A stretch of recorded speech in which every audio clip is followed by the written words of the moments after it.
Hello, everybody, and welcome to our Montessori Musings and to an opportunity to revisit the conversation originally organized by Integrating Montessori Group, where they discussed the type of work that the children do and what that work really means to children. And is it really work if it is not freely chosen?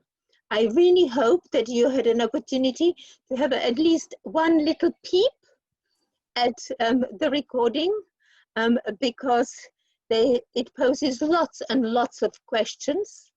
Asking is the question, what we really understand by the child's choice of work. And of course, we often think that the choice is a conscious decision. I want to do it and my head tells me to do it. But it's quite possible that the choice is governed by choices of their friends. Because if you have a good friend and your friend chooses a piece of work, you may also want to do the same piece of work as your friend. Or it may be a totally spontaneous choice driven by the child's home and driven by the sensory motor impulses that particularly the youngest children experience. But I'm using this as an introduction, as pretext to our conversation, because before we begin, I would like to introduce you to Wendelin, if you don't know her. And she will remind us of the ground rules. And we are also trying to make the session a little bit more interactive today, because we are hoping that you will engage in with more questions. And so we will use some technology to help you put your views and vote in response to some of the questions which we have posed in our initial blog. So over to you, Wendelin. Hi, good evening, everyone. And do you know what, Barbara? I think we know everyone. It feels very familiar to be sitting here again and welcoming you all to this Montessori Musings webinar. The ground rules remain. Please keep your microphone on mute. What we would like to do is use the chat box for you to communicate, because there are over 30 of you on this webinar, and it gets a bit messy if people start talking. It's hard to keep track of you. So pop your thoughts and comments in the chat box. As Barbara said, we're going to do some polls to see what your thoughts are on some of the questions that we've posed. And we're also going to use some whiteboards so that you can write your thoughts. So we're going to try and get your views in different ways. We're going to try and get your voices in different ways. And yeah, we look forward to seeing how that goes. That's lovely. Do you think there are still many people waiting to come in, or not totally coming in? They're sort of one at a time now. So, you know, if you want, let me know when you'd like to start with the first poll question. I'm ready for you. Good, thank you very much. So the title of the discussion was, is it still work if it is not work freely chosen by the child? And this whole idea of the free choice and what it means is very important in the context of this question. And I think Wendelin would like you to test the water. What do you think? Do you think that it is only work if it is freely chosen by the child? Or can it still be work if you are invited to do it with the teacher? So what I'm going to do now is I'll launch a poll and you can answer, and it's anonymous, so we don't know who said what. And once we've got the results in, I'll share those results with you. So I'm going to give you just a little while to think about it and answer the poll question. And then when I can see that everyone's voted, then I will share the poll results with you. So the question is, do you agree that work is only the child's work when it is freely chosen?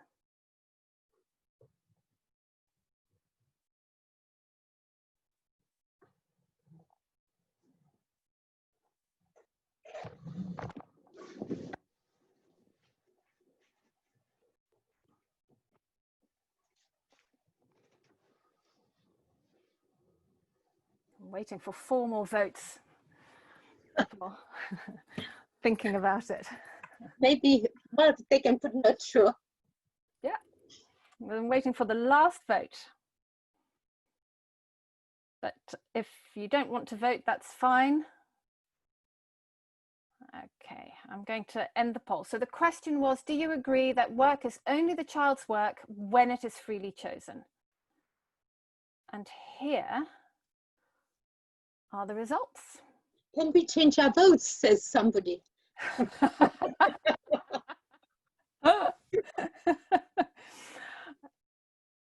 Well, you might change your mind by the end of the session, who knows?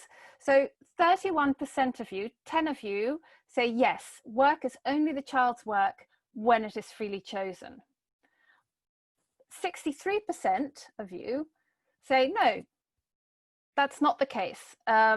Work can be, or it can be work even when it's not freely chosen. And 2 of you, 6%, are not sure. So it's 31% yes, 63% no, and 6% not sure. Lovely. Thank you. Interesting result. I wonder why those of you who have said yes agreed with the statement, and why others disagree with the statement. I wonder if somebody in the audience would like to, would be brave enough to share their view. And you can do this in 2 ways. You can raise your hand by clicking on the participants icon at the bottom, and you can click on, once you've clicked on that, there are some options and you can raise your hand, or you can put it in the chat box if you like. So I can see that Michelle has written that inspiration to work can come from the or can come from inner or outside sources.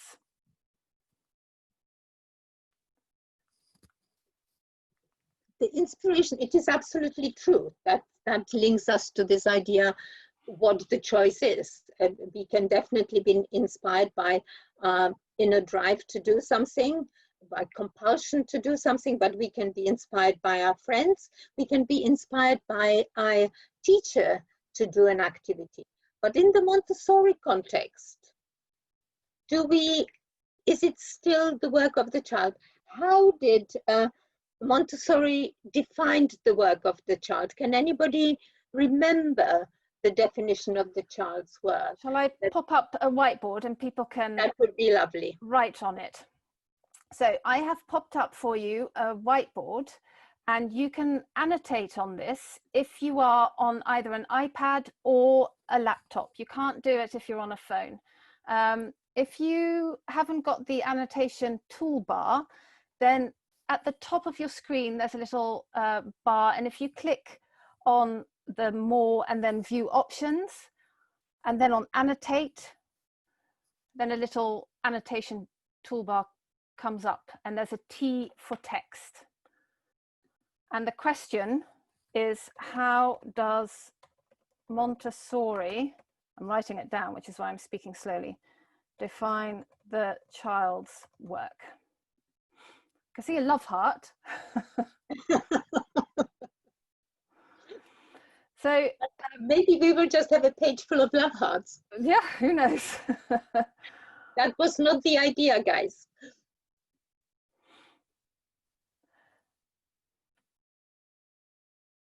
If you can't write on the board, pop it on the chat and I will write it on the board for you. I think one person, yes.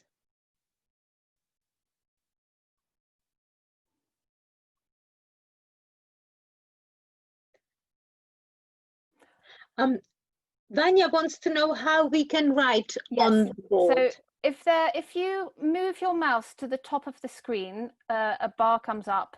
If you click on more, then you will find view options. Or no, sorry, toolbar at the top, click on view options.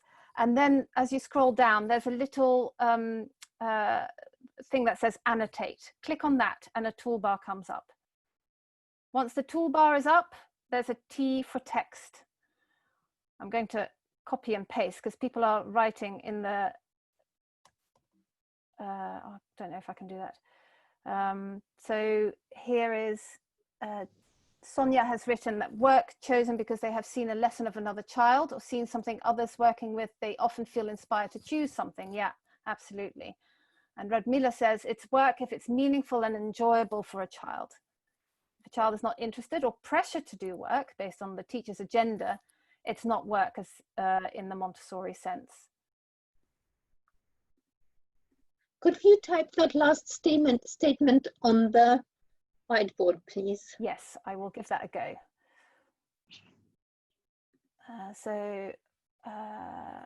It is not work.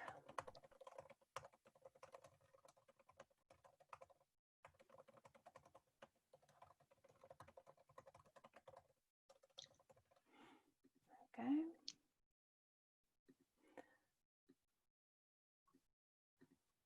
And Claudia says that work can be guided, but also freely chosen. If we observe and follow, sometimes the children need the teacher and sometimes they don't.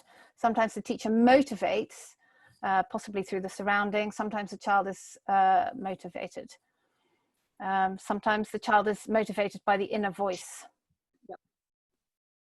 So that's constant referral, the inner drive, inner voice is, we are looking at the home of the child. Mm.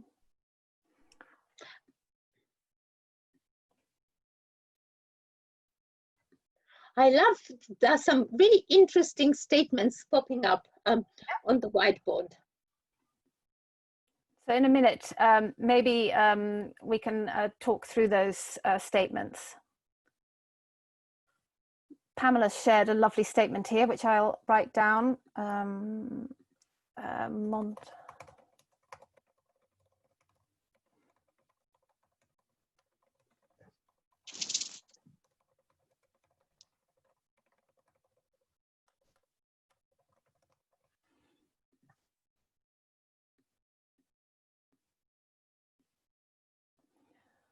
we go. Good. Okay. So would you like to start talking to some of these comments, Barbara? I would like to start by the statement which says the child builds himself through his work.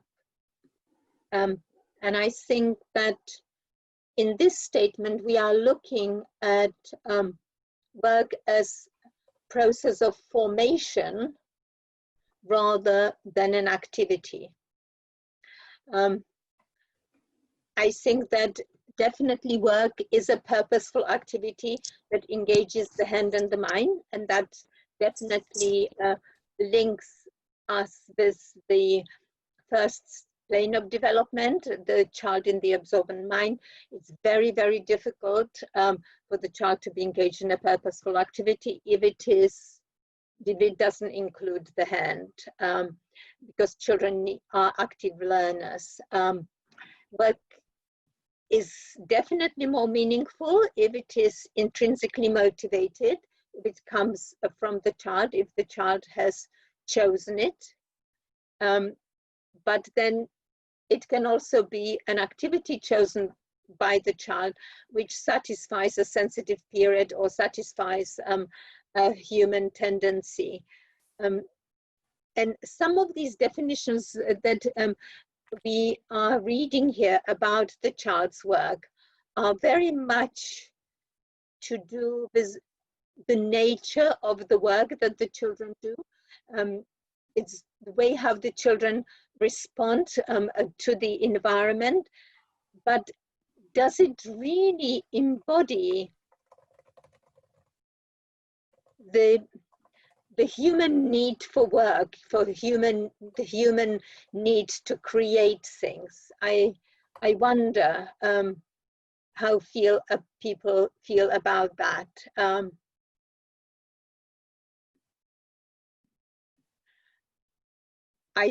There's an interesting comment which has just come up, which says we need to trust the child that they will choose what they need at that particular moment in time. And if we trust the child to choose the thing that they need at that moment, then we can't actually teach it to the child. The child needs to be able to spontaneously choose it for themselves.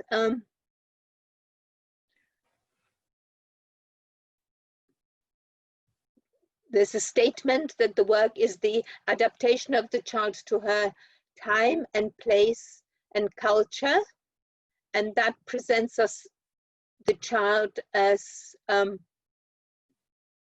slightly different individual to what we see in the child as that autonomous being who strives for independence without actually all the surroundings that come around them, the many facets that make the child of today, because the child certainly doesn't exist in isolation. The child exists in context of their community. I'm not sure if I am making myself quite clear, but I see a distinction between the purpose of the child's existence, which is really the construction of the human being, which is what Montessori sees as the child's work, and the activities that we provide for them, which help them in the self-construction. But for me, the activity doesn't have to be something that comes from the shelf. It can be something that the child needs to do for themselves at a particular moment, and we don't necessarily fully understand the motivations or the reasons for doing it. You know, like when you have children who come into the classroom first thing in the morning and they will always do the same thing, they will have the need to repeat the same activity over and over again, and then one day they stop and they never touch that piece of work. And you wonder, why is it? What was it that made them repeat it so many times? That's kind of the mystery of the child, which is not at all clear to us, yet it contributes to the construction of the person that the child is going to be. I wonder if having so many contributions to this discussion, if somebody would like to say something. It's really quite uncanny not to see your faces and speak to a page of words that are popping up in front of you. It's not very comfortable. It's interesting. Anyway. And what I'll do also is I'll share these whiteboards, you know, as you're used to tomorrow with you all, and I'll pull them together a little more logically. But yes, it's interesting how all these different statements about the child's work. It reminds me slightly, Barbara, of your blog, what you were writing in your blog, and I hope you'll forgive me for sharing that Fionn featured slightly in it, as did Seren, and that Fionn has this need to climb trees. Yes, so at the moment.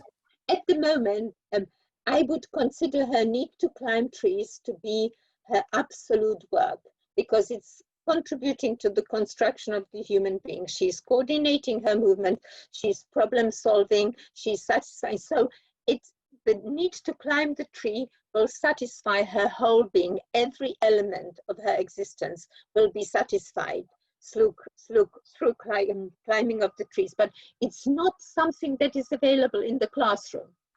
And perhaps what we could do is skip to the polling question, just to get Yes. a sense of everyone's view on this, of whether only Montessori activities can be considered the child's work. What do you think? Shall we? Yes, let's go for that. How many people think that only Montessori activity would be the child's work? So bear with me while I get that one up. Hang on. I just need to redo that then, one moment. This is technology for you. But remember that in Montessori's writing, Montessori always talks about work. The child's work is the self-construction of the human being. She never says that the child's work is to build the Pink Tower.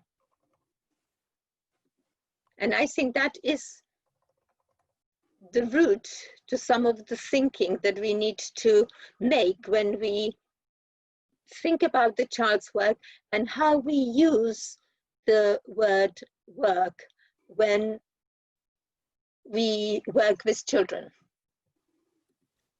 Okay. What do you all think? Can only Montessori activities be considered the child's work? I think we might have led them a little bit here. Yes. You can say yes.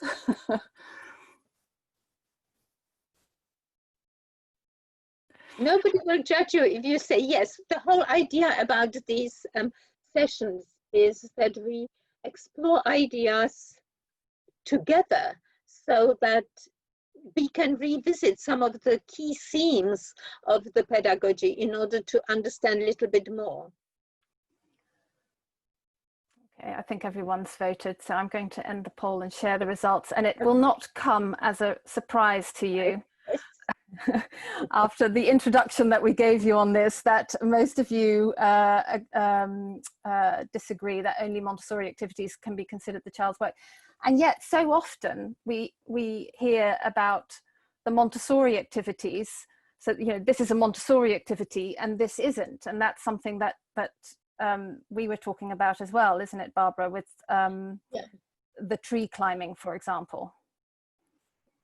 And it also brings us to this idea, then, is it a Montessori classroom if it has got other activities apart from the Montessori material? Now, in the last 15 years, so many more classrooms have included forest school, for example, or so many classrooms have included for example, a role play area.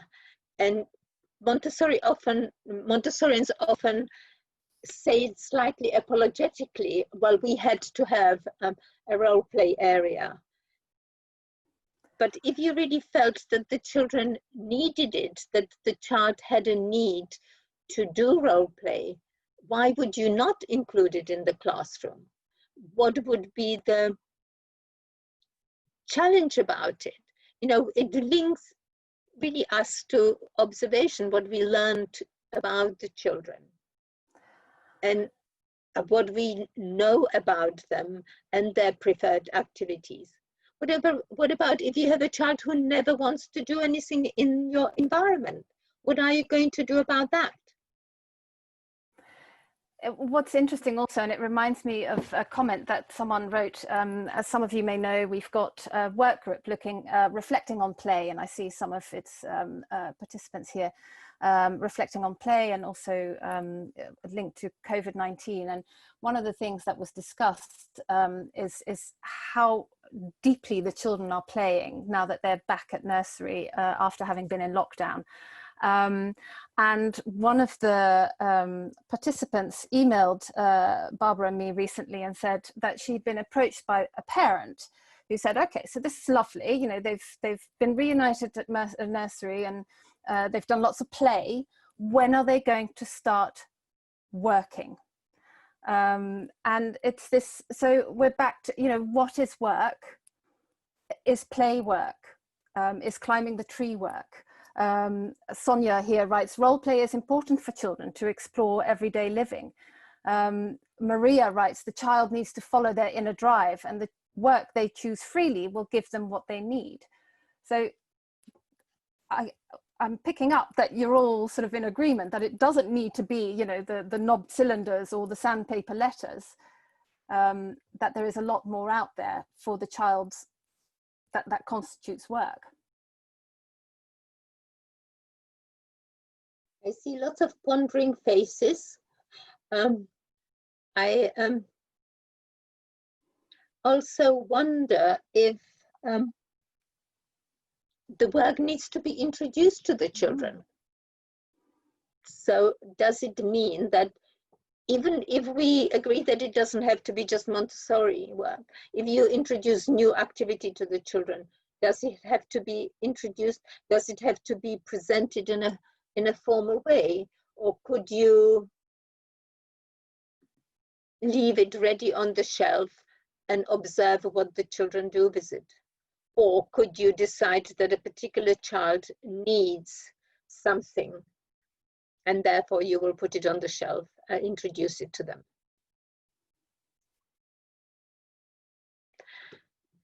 So we have, no, people are still thinking, I mustn't.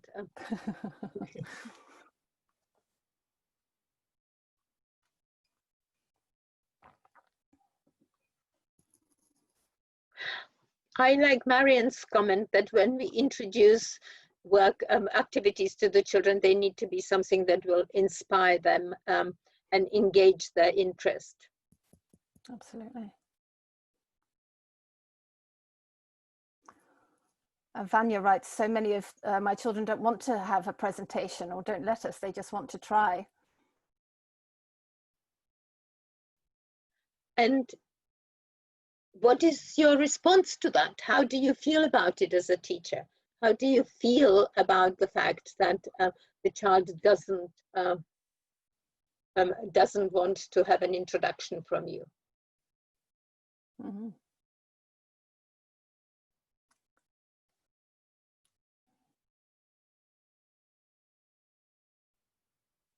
So I'm going to end the poll because I think we're we are pretty much done. Yeah.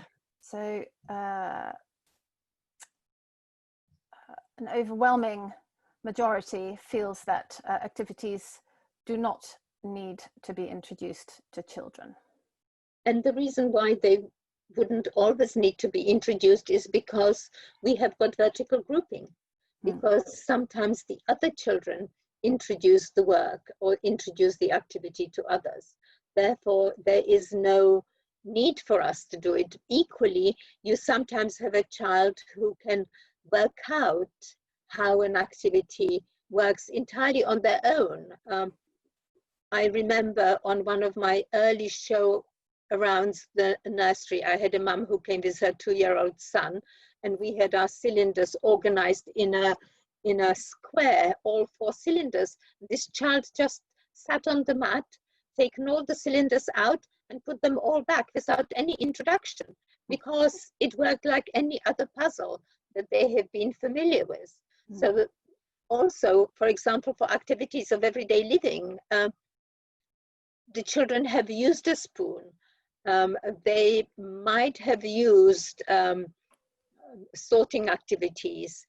The exploration of how the activity works is probably sometimes more useful to the child than you having to introduce it. Yet there are other activities which will need some input from an adult, because, for example, tracing the letters, it is important, if the sandpaper letters are to benefit, that the child will have to trace, needs to be shown how to trace it in the correct way, even though you may not necessarily want to do that for him to repeat, but it's really important that the child is shown how to do it in order to benefit from the piece of material. But interestingly, how quickly I have slipped into using the literacy and numeracy as the tools of the Montessori activities in order to justify some of the practice.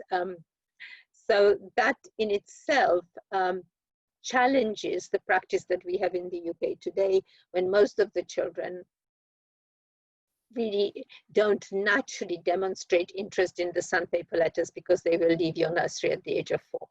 So, you know, and yet when Montessori talks about the curve of work, and when she describes the deep level of concentration, she's very specific about explaining work, meaningful work, represented effectively by the literacy and numeracy.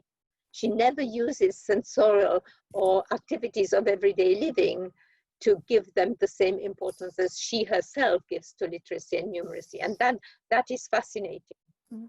There are some lovely comments in the chat. So Michelle has shared that Montessori wrote that young children were full of curiosity and loved exploring new things for themselves, which was good to be reminded of. And the other Michelle writes that the poll result actually shows a real shift in our thinking as Montessorians, you know, coming from a possibly more traditional, everything must be introduced at the, you know, before a child can work with it, to letting the child explore more freely. Is that what you meant, Michelle? Yeah, I can see you nodding. And Suzanne writes that children don't come to the setting from a vacuum. And I think that's something that I've heard you mention as well, Barbara, in the past. You know, it seems a bit silly to teach them how to build the pink tower when they've been playing with blocks at home, or to start with, you know, the color box 1 when they've already probably done colors at home with mum and dad or whoever is in their nuclear family. So they're not in a vacuum. No, and I was also thinking about the way how I have been taught to hold the cubes of the pink tower, and how important the positioning of the hand on the pink tower was in my training. And yet for most of the little children, it's impossible to stretch their fingers across the largest cube anyway. So that experience is totally missed. And interestingly, it really doesn't matter, because the main purpose of the activity is not to stretch the hand. It is for the children to be able to grade the cubes from largest to smallest, or vice versa, and they can do it or not do it. So I think that some of the very formal ways of us introducing materials have changed significantly by giving the child more freedom to explore the activities before we show them how to do them if they struggle. And I think you're absolutely right, Michelle, then from my training 35 years ago, where there was a deep insistence that everything had to be shown, to the time when we are simply just letting the children explore, that there has been a huge shift. And that brings us to the next question of sharing presentations with the children. How many of you feel that you can interrupt the child, or you can be interrupted in your presentation and hand it over to the child? So do you want me to put the question up for, do we always need to give lessons when introducing new materials? Yeah. Okay. Or no, I think that we have kind of covered that. If you give the question about, do we, no, sorry, I lost the train of thought. Sorry. Don't worry. What we were going to ask is how you share activities with children. Now we can do that on the whiteboard, but you can also do it in the chat, because that way we can see your lovely faces, which is nicer than a whiteboard. So how do you share activities with children? And the two Michelles have already had a short conversation in the chat box about, it started, I think, a little as a joke about how do you present climbing a tree. And Michelle Wisby said that she actually did have to give a presentation to a child who'd climbed up a tree on how to get down. So, you know, sometimes we need to make up the presentations on the spot. No, we don't learn them at college, that's for sure. You're absolutely right, Michelle. I have done, for the last 2 weeks, I have been guiding how to put, so is this safe to put your leg here? And how could you balance it? So I have talked, I have not demonstrated it, but I have talked my granddaughter step by step through the process, how to get up on the tree, is she safe, and how to get down again. So yes, the children do need some guidance for some of these complex operations, but it's more guidance of encouragement rather than you have to do it this way, and if you don't do it this way, it's not going to work. If they don't do it safely enough, they will fall down. Yeah. I loved the comment by Suzanne where she said some people in the Montessori community would consider us to be traitors for even having this discussion. I think that this is precisely why I wanted to have this discussion, because I think it is really, really important that we think about the choice of activities that we give to children. And I think it's really important that we think about it, particularly in context of the previous 3 months experience for the children, because it seems to me from the feedback we have had from practitioners that children are playing more, but the play is well self-guided and demonstrates a real understanding of how the environment works, what the environment has to offer, and supports the characteristics of effective learning, which in terms of learning for me are really, really important, because we start with the exploration. We look at finding ways. So the problem solving element and the critical thinking that requires the child to be engaged in a meaningful way is really, really important. This also comes back to the work by Alison Gopnik, doesn't it? Who, yes. The experiments that she's done with young children, where when they're presented with, you know, an interesting toy, the group that are shown how to use the toy will not find out the other things that the toy can do. Whereas the children who are just given the toy and left to explore it find out all sorts of exciting things to do with the toy. So sometimes by giving a presentation initially, we will limit the child's creativity and inventiveness. Absolutely, and I have experienced that when I was observing children building the Pink Tower and looking at children who were shown exactly how to do it and children who were left to explore it. When I said to the child who had very precise demonstration of the activity, and I said to her, and could you do anything else with it? She looked at me as if to say, well, what should I do? I'm doing what you have shown me. So limiting the child's opportunity to explore and finding out what the activity, how it can be done. It can be helpful for some children, but it may not be helpful for others. That's why having more flexible approach, I think, is really, really important. We can't always cast it in stone. It needs to be more open in its context. Absolutely. And Sonia makes a very good point. Thank you, Sonia. That, you know, a lot of the materials that we have in our classrooms have a control of error built into them anyway. So the child can determine when they haven't completed the activity, you know, for example, with some of the sensorial materials, or with a puzzle for that matter. You know when you need to revisit it. So, Marion, I'm sorry that you were left in a tree. Yes. Glad you're out. Probably did not have sensitive adults supporting you effectively. Marion does point out that giving children the tools for divergent thinking is what we're trying to provide for the children, and particularly in the 21st century. And when you look at what the World Economic Forum is saying are the skills for the future, I mean, we can't limit it to rote learning and Michelle put forward an interesting question. She said, wasn't Montessori a scientist? Didn't she design her activities for the purpose of her research? You know, I often wonder about that because she didn't really work very much with children. She, the first nursery that she set up,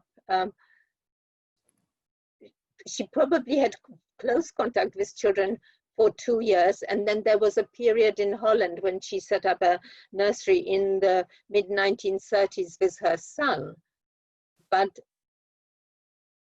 how much of, I think that this whole idea of researching and being a scientist is something that we have ascribed her to give her more importance rather than her really scientifically researching. I think she had phenomenal intuition as a human being, and some of the discoveries she has made were not always based on research. I think they often were based on gut feeling about what might work for the children. I don't know what other people think about this idea. Well, I think Sid also points out that she wasn't a scientist, as you were saying, Barbara, more that she's referred to as one, something that we've ascribed to her. But it makes someone with very good gut instincts. But I think she was still a very amazing person. I think that you can find threads and connections between all the developmental theories of the 20th century and some of the pedagogical tools that Montessori is using. But it was more, her discoveries were far more spontaneous rather than based on what we call a conventional research of today. It wasn't that systematic. In fact, at the last, in one of the conferences that I attended last year, the idea of having free flow between 3 to 6 year olds and 6 to 9 year olds and 9 and 12-year-olds was totally discovered by accident, because in the school in Holland, they had 3 rooms that were interconnected. And the children from the children's house just wandered into the elementary classroom for the 6 to 9-year-olds, and then vice versa. So there was a free flow between the classrooms, and suddenly they realized that some of the children, the younger children, were interested in the older materials, and some of the older children liked to return to the younger materials. But it wasn't done in the kind of scaffolding manner that, for example, Bruner would be talking about the importance of building and making those connections. It was more by an accident, but lucky accident for the children, because good opportunities for them to learn from one another. Absolutely. And also Suzanne points out something which I always found really worked in the classroom, and I'm sure that you all as experienced practitioners more than me, but sometimes as an adult or as the practitioner in the classroom, if you sit at a table and just start working with something, the children sort of come to you. Suzanne writes, you know, presentation can sometimes just be done by the adult alone, and this allows the children to see the material being used, and yet it's not a controlled presentation. It sparks interest, and the children then find the material and start exploring it on their own. It's just inspiring. That choice is based on their interest in you as an adult, and you are doing it for yourself. They come and ask, what are you doing?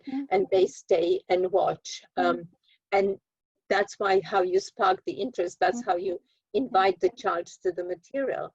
We often say that if there is no interest in an area of the classroom, an adult playing or doing the activity will entice the child. Michelle had an interesting comment that there is we mustn't lose the treasure of helping a child discover. And it's interesting, it's Montessori phraseology for sustained shared thinking, because helping the child to discover through words or through the material is the gift of the adult, but you need to be able to share it in a way that is interesting for the child. Is that what you meant, Michelle? She's nodding. Yeah. And Marian's also mentioning the golden beads being introduced to a younger age group because they were showing an interest in them. And again, so when an older group or segment of the classroom is using them, then it just sparks that interest. I think that was the example that the speaker at the conference who mentioned the interconnected classroom actually used, that it was the younger children being interested in the golden beads that sparked the idea of introducing the decimal system to the children earlier than initially, because in the Montessori's own handbook, the golden bead material is not mentioned at all. So it would have evolved much later when the elementary materials were developed for the children. And maybe as we move towards the end, Barbara, I like Sonia's comment here at the end. And Sonia, I hope you don't mind me sharing with the others that you're a childminder. So you're lucky enough to have, you've posted it here, children between the ages of 0 to 6. And so you've really experienced, and you mentioned earlier in the chat as well, about how you've really come to see as a childminder that you don't need the Montessori materials necessarily to have a Montessori environment, but you've really noticed how the toddlers watch the older children, particularly when they're using the maths and language materials, and learn from them and with them. And if they take it from the shelf, you don't discourage them, you just let them explore what there is. And I have been very much reminded of the important interaction between siblings watching a 6-month-old baby and 3-year-old older sister. The baby watches so carefully what the older child does. It's I can see that she will do things more easily because they have been part of her daily experience, and that experience of the classroom, experience of the prepared environment is really, really important, be it at home or be it in the classroom. I think Michelle wants to say something. Yeah, I can see you waving. Yeah, it's too much to type into the box. We've been doing a lot of observations because of COVID, obviously, and our bubbles. We've had the opportunity to bubble much older and younger siblings that normally would be 0 to 3 room and 3 to 6 room. They're now all together in one room because we've kept family groups together so that they're all in the same bubble. And we've seen some very, very different play from the children when they're with their siblings and other children compared to when we had them before COVID and they were in their separate rooms of 0 to 3 and 3 to 6. So that's been a really interesting thing for us to observe and watch how the children have changed and how they've supported, the siblings have supported each other within the environment. Even the 6-year-old with the 2-year-old who normally wouldn't have been together. So sorry, that was too much to type in. Will you keep it that way? We keep talking about whether we're brave enough to keep it that way. So yeah, it's up for discussion. It's still in discussion. Yeah. Sorry. No, thank you. That there have been models of keeping the children at nursery in family groups. So from babies all the way up to the age of 4. And that produced some really, really interesting opportunities for social learning, for development of empathy, for a sense of well-being and belonging. Certainly all these qualities of the child's experiences are not necessarily mentioned in our current curriculum, but a very, very important element of becoming a human being. I wonder if Sid would be willing to give us just a little perspective on how he sees the children in the first plane of development, because Sid has been doing some doctoral research in the postmodern view of the child. And for me, that represents the complexity of the issues that we are trying to discuss today. Sid, would you unmute and be able to share? Barbara, you put me on the spot. Just say what you said in integrating Montessori. Well, I guess for me, focusing on relationships and relationality is core to how we need to see the classroom and see how children move and become in the classroom. I guess it's connected with what we've been talking about here, seeing children as isolated beings, disconnected from all the processes that are happening in the classroom and in their family life as well as with their friends. You know, all of those things needs to be integrated into our view of the child for us to be able to serve the child in the best way we can.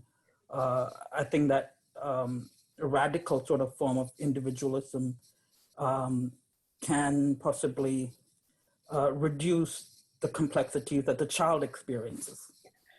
I think that we often misunderstand what we mean by the child's individual learning and the focus on the child's autonomy.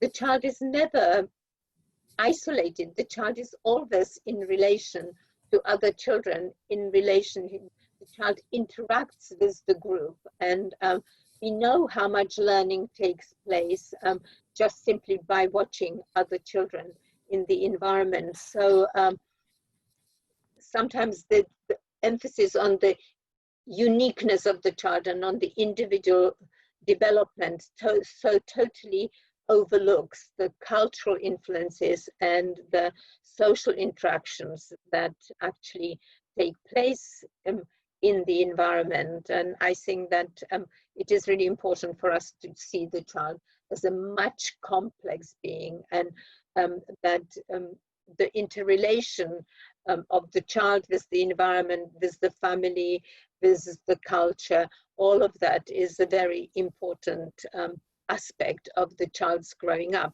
As Suzanne said, the child is not, has not come to us in a vacuum. The child already comes with attitudes, behaviors, knowledge, which you know, we need to take into consideration if we are going to provide education or provide experiences for the child which are important. I think also understanding the complexity helps us to move away from thinking that we can know the child fully, because the child isn't knowable or fixable. You know, the child is constantly moving and emerging and forming connections constantly. And I guess staying with that movement, instead of trying to fix the child as though you're pinning the child onto a sort of a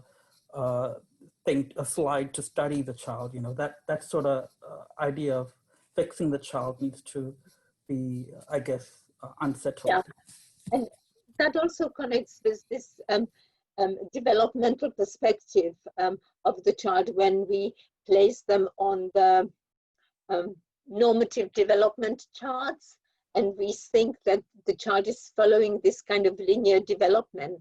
No child, I think that's where the idea of the unique child comes from, that they will not follow a prescribed line of development, but nobody's development is that linear. It will always be more complex. And teasing out or getting to know the child is really the challenge for us as individuals or as their teachers. But as Sid says, or as Montessori says, will we really ever know the child? Will we ever know what motivates the child? You know, how many times have you seen a child engaged in something and you offer them something that you think relates to their interest the following day, and the child has no interest in it? Absolutely, it's not, that connection is not made for them. Anyway, we are slowly coming to the end of our first discussion. I have no idea how useful or helpful or it has been to you. I hope it would have provoked some thoughts.